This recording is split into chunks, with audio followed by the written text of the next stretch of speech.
اللہ الرحمن الرحیم نحمدہ و نصلی علی رسولہ الکریم اما بعد۔ دوستو عزیزو، ہم دینی معاملات میں یہ تو سمجھتے ہیں کہ دیکھیے انسان یہ سوچے کہ بھئی وضو جو ہے اتنا اہم چیز ہے نماز کے لیے، اس کے بغیر تو نماز ہوئی تھی ہی نہیں۔ پہلا جو ہے کام ہے نماز پڑھنا ہے، اللہ کی بات کرنا ہے تو وضو کرنا ہوگا۔ وضو میں جو ہے جو چیزیں فرائض کے درجے میں ہیں اس میں بھی اگر مطلب اب چہرے کا 3 مرتبہ چہرے کو جو ہے دھونا ہے، ایک چلو بھر پانی لے کر کے دھونا ہے ایک ہاتھ سے، یہ 3 مرتبہ دھونا ہے۔ کسی نے 4 مرتبہ دھو لیا تو اسراف ہو گیا۔ بہتا ہوا پانی ہے، پانی فراوانی ہے، خوب پانی ہے، اس میں سے ایک چلو بھر پانی کتنا کم ہے، لیکن ایک عبادت ہے اس کو جو ہے وہ عبادت جو جس کے بغیر نماز ہوتی ہی نہیں، اور اس عبادت میں ایک چلو بھر پانی آپ نے بہتے ہوئے پانی سے اٹھا لیا اور تو پھر اسراف میں آ گیا، اسراف میں چلے گیا۔ انسان سوچے کہ اللہ تعالیٰ نے اس ایک چلو بھر پانی کو اسراف کیوں کہتا ہے۔ انسان اس پر غور کرے گا اور ہم میں سے ہر مومن اس پر غور کرے گا تو سمجھ میں آ جائے گا کہ جو شریعت نے جیسا بتایا ہے اس سے بڑھ کر اپنے مرضی سے کچھ بھی کرنا یہ جو ہے اللہ کو ناپسندیدہ ہے، چاہے وہ کسی بھی چیز میں ہو۔ نماز اہم ہے، نماز کبھی بھی معاف نہیں ہوتی، اور نماز اللہ کو پسندیدہ ہے، اس کے لیے جو ہے وضو کرنا ضروری ہے، اس کے بغیر نماز ہوتی نہیں، اور اس میں جو ہے چہرہ کا دھلنا ضروری ہے، 3 مرتبہ دھلنا ہے۔ ایک چلو بھر پانی اس میں بڑھ کو استعمال کر لیا، 3 مرتبہ کے بجائے 4 مرتبہ دھو رہا ہے تو پھر وہ اسراف میں گیا۔ یہ کیوں گیا رہا ہے؟ اللہ تعالیٰ کو ناپسندیدہ کیوں ہو جاتا ہے؟ اس لیے کہ شریعت نے جتنا کہا، جب جیسا کہا ویسا کرنا ہے۔ شریعت نے جیسا کہا اس کو چھوڑ کر کے اپنے اطمینان، اپنے نفس، اپنی خواہش، اپنی مرضی پر کرے گا تو اللہ کا پسندیدہ نہیں ہوگا۔ تو اس سے ہی یہ سمجھ لیں کہ دن کی جو بھی چیزیں ہیں، صبح سے شام تک دن کی جتنی چیزیں ہیں سبھی میں یہی چیز ہے۔ جب نماز اور وضو کے لیے یہ چیزیں ہیں کہ وضو کے اندر ایک چلو بھر پانی اپنا اختیار سے ہو، بھی بہتا ہوا پانی، ایسا بھی نہیں کہ پانی کی کمی ہے، پانی تو نہر کے پاس بیٹھا ہوا ہو، پانی خوب چل رہا ہو، پانی بہہ رہا ہو، اس میں سے ایک چلو بھر پانی اٹھا رہا ہے اور 4 مرتبہ وضو میں استعمال کر رہا ہے 3 بجائے کے بجائے، تو اسراف کیوں کہہ رہا ہے اللہ؟ اس لیے کہہ رہا ہے کہ اللہ تعالیٰ بتانا یہ چاہتے ہیں کہ شریعت یہ چیز اس چیز کا نام ہے کہ جیسا بتایا گیا ہے، جیسا حضرت نبی کریم صلی اللہ علیہ وسلم نے تم کو بتایا ہے، اس سے بڑھ کر کوئی چیز اپنے طرف سے اس میں شامل بھی نہیں کریں، اپنے مرضی اور اپنے خواہش، اپنے نفس کے لیے کوئی کام اس میں شامل نہ کریں۔ جو بھی کرنا جیسا کہا گیا ویسا کر لیں، کیونکہ کتنا بھی کر لے، بڑے اطمینان کے ساتھ وضو کر کے، بڑے اطمینان کے ساتھ نماز پڑھ کے، چاہے ایک رکعت میں ایک قرآن بھی ختم کر لیا انسان، تو اس کی یقین نہیں ہے کہ نماز قبول ہو گئی۔ 2 رکعت میں 2 قرآن بھی پڑھ لیا کسی انسان نے تو بھی کوئی یقین نہیں کہہ سکتا کہ حق میں نے خود نماز صحیح نماز پڑھ لیا جیسا اللہ چاہتا ہے اور جیسا حضور اکرم صلی اللہ علیہ وسلم نے پڑھ کر بتایا تھا، جس کا حق خطا ہے میں نے ادا کر دیا، کوئی بول ہی نہیں سکتا، ادا ہو ہی نہیں سکتا، بول کیا لے گا، ادا ہی نہیں ادا کر سکتا۔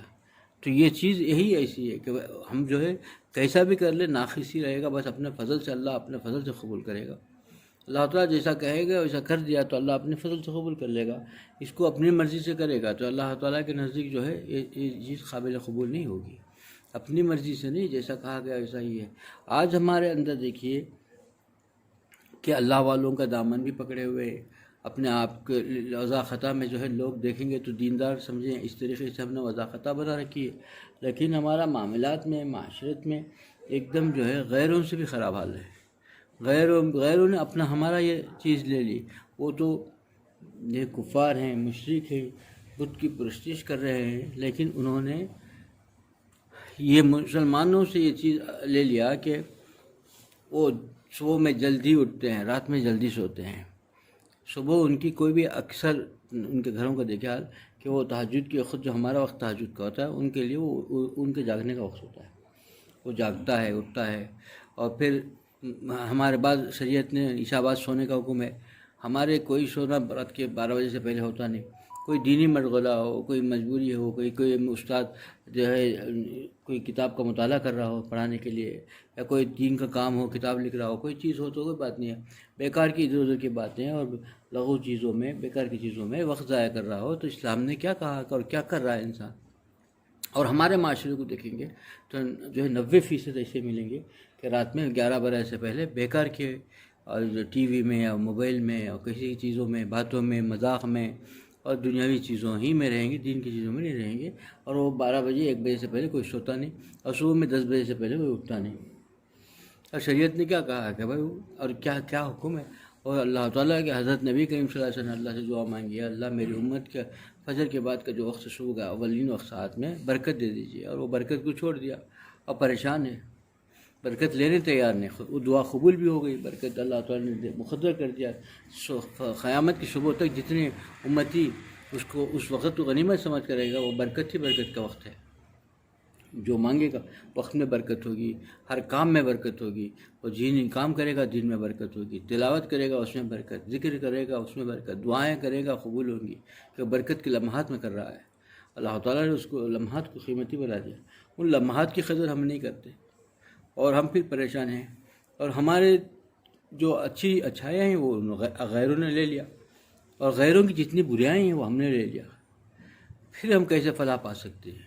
ہم کیسے ہمارے پاس آ سکتی ہے؟ دیکھیے اللہ کا بڑا کرم احسان ہے، ہم نے کیا کچھ نہیں کیا، اور یہ جو وبا آئی تھی اور اتنا جو ہے برا حال ہو گیا، اور سبھی کو اپنی موت نظر آنے لگی، ایسے حال میں، ایسے دور میں اب سوچا کیا گیا تھا، کہا کیا گیا تھا، اور کتنا کہا گیا، پورے اخبارات میں سائنٹسٹوں سب نے کہا کہ تیسری لہر آنے والی ہے، بچوں سے اور اس سے خطرناک حالت آئے گی، آئے گی، وہ آئے گی، کہاں آئی، کہاں گیا؟ اور تیسری طریقے سے کچھ ایسے قوانین بھی آئے جو بھیانک تھے، خوفناک تھے، مگر یہ سب اب کہاں گئے؟ اس لیے کہ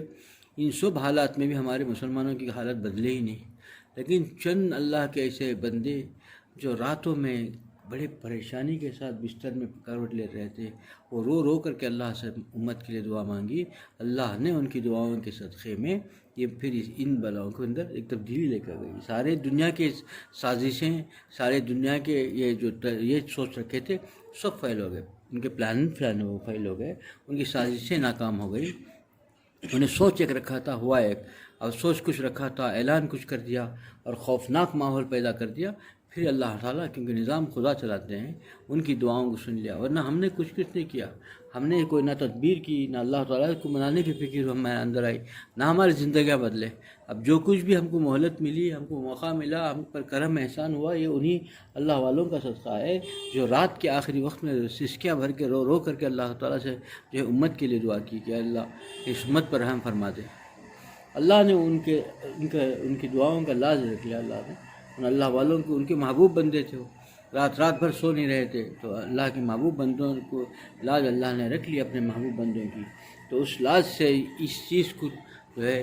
ہم پر سے اس آفات بلیات کو جو ٹال دیا، پھر سکون کا سانس ہم لے رہے ہیں، اطمینان کا سانس لے رہے ہیں، ایک ہمت، اور دل کے اندر جو نا امیدی آ گئی تھی، پریشانی آ گئی تھی، بے بسی کا احساس ہو رہا تھا، اس کے اندر پھر اللہ نے ایک امید جگا دی۔ اس میں ہمارا کچھ نہیں ہے، سب انہی اللہ والوں کا، ہمارے اندر نہ ان کی قدر ہے، نہ ان کے بارے میں کچھ فکر ہے کہ کیسے اللہ والے، ہم انہی کے صدقہ طویل میں جب ہوا ہے، ہم کو سوچنی چاہیے کہ یہ اللہ والے جو ہے، ان کے صدقہ طویل میں اللہ نے یہ زندگی کہ ہمارے اندر یہ پھر یہ زندگیوں کے اندر جو ہے مزیداری عطا فرمائے، ایک سکون عطا فرمائے، عافیت عطا فرمائے اللہ نے، کہ پھر ایک چین والی زندگی ہم کو عطا کی ہے۔ اب ہم کو قدر کرنی چاہیے، ان لوگوں کی، ان اللہ والوں کی قدر کرنی چاہیے۔ قدر تو ایسی نہیں ہے کہ رسمی ہو، کیونکہ اللہ والوں سے کیا کہے گے، اللہ والے صرف اللہ کو پانے کے لیے، ان کے اندر جو محبت کی چنگاری ہے، اس چنگاری سے خدا کو پانا ہے، وہاں جائے گا، کیونکہ اس چنگاری سے ہی چنگاری جگے گی، اس آگ سے ہی دل کے اندر جو آگ جگے گی، پھر اللہ تعالیٰ کی محبت بڑھے گی، پھر انسان جو ہے اللہ کا بنے گا، اسی کے لیے کسی اللہ والے کے پاس جا رہا ہے۔ لیکن جانے میں بھی کیا ہے کہ اخلاص ہو، اللہ کو پانے کا پورا عزم اور ارادہ، اور اللہ کے اندر امید کے ساتھ جائے کہ مجھے اس در سے جو ہے اللہ ملے گا،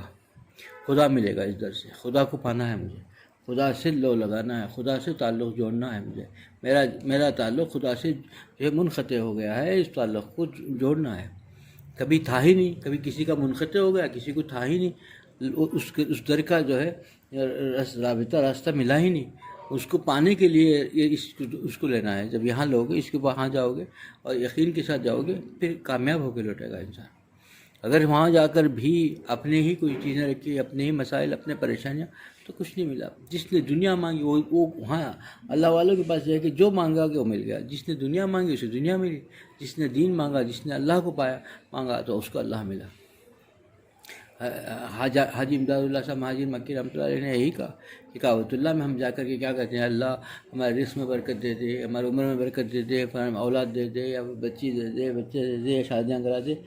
حاجی امداد اللہ صاحب مہاجر مکی رحمۃ اللہ نے کہا کہ اے اللہ کوئی یہاں آ کر کے تجھ سے کوئی کچھ اور کوئی کچھ مانگے تجھ سے، میں تو بس تجھے مانگتا ہوں۔ کعبۃ اللہ کو پکڑ کے وہی مانگا، کوئی کچھ مانگتا ہے، سب انہوں نے اپنا مانگ رہا ہے، لیکن میں تو صرف تجھے مانگ رہا ہے، اللہ تو میرا ہو جا، تو مجھے مل جائے، یہی میرے لیے دولت ہے، کچھ نہیں چاہیے۔ اب بھائی سوچئے کہ خدا جس کا مل جائے تو سب مل گیا، دونوں جہاں مل گئے، یہ کتنی بڑی چیز ہے۔ مانگنے کی سیکھنا چاہیے، دعا بھی مانگنی سیکھنی چاہیے۔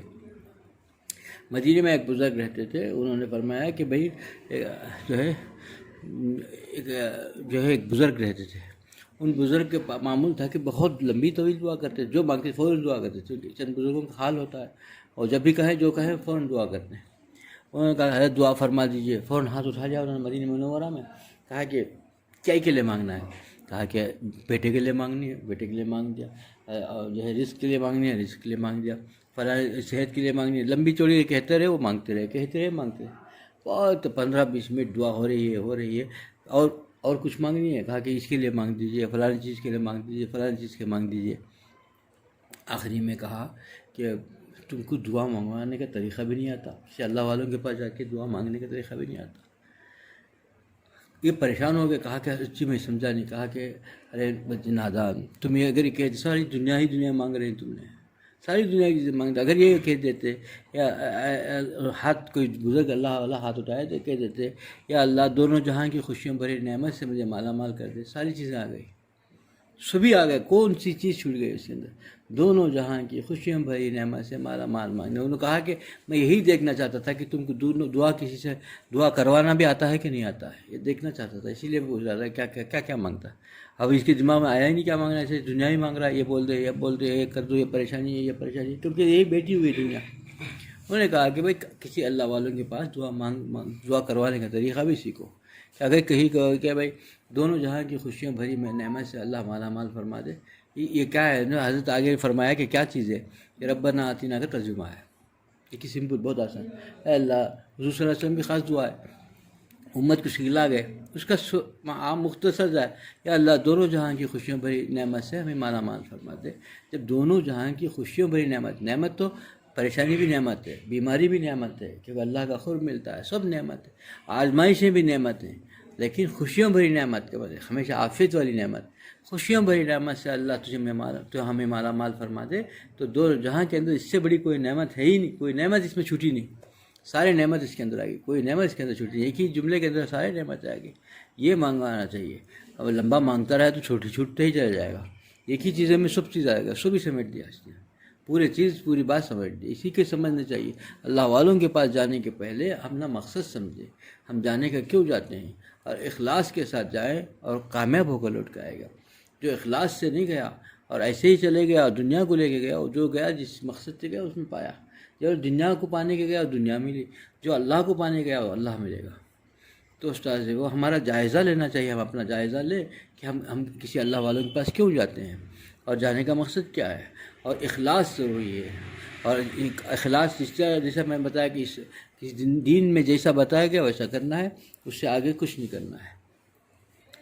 جیسا حکم ہوا اس سے بڑھ کر اپنی طرف سے کوئی شامل کر دیا وہ اللہ کے ہاں پسندیدہ نہیں ہے۔ معمولی ایک وضو میں ایک چلو بھر پانی بہتے ہوئے ندی سے دریا سے ہم نہیں اٹھا سکتے، اس کی اجازت ہم کو نہیں ہے۔ تو ہم جو کر رہے ہیں صبح سے شام تک، جو اسراف کر رہے ہیں، جو وقت کو ضائع کر رہے ہیں،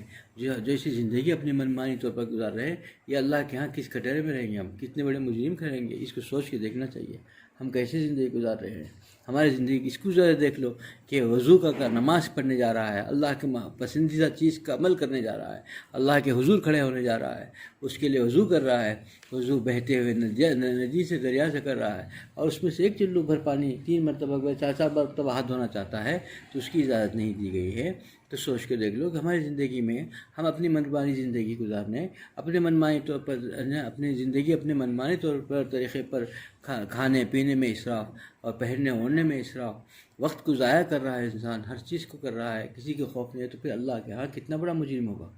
دین کے اندر اجازت نہیں ہے، نماز وضو کے اندر اجازت نہیں ہے، تو ہمارے اپنے طور پر کیسے اجازت مل سکتی ہے؟ ہم کو اپنا جائزہ لینا چاہیے، ہم کیسی زندگی گزارتے ہیں. اللہ تعالیٰ کو پسندیدہ زندگی ہے ایک اپنی منمانی زندگی ہے، اور مجرم ہو جائیں گے ہم لوگ. اللہ مجھے بھی اس پر عمل کی توفیق عطا فرمائے، آپ لوگوں کو اس عمل کی توفیق عطا فرمائے. وآخر دعوانا الحمدللہ رب العالمین.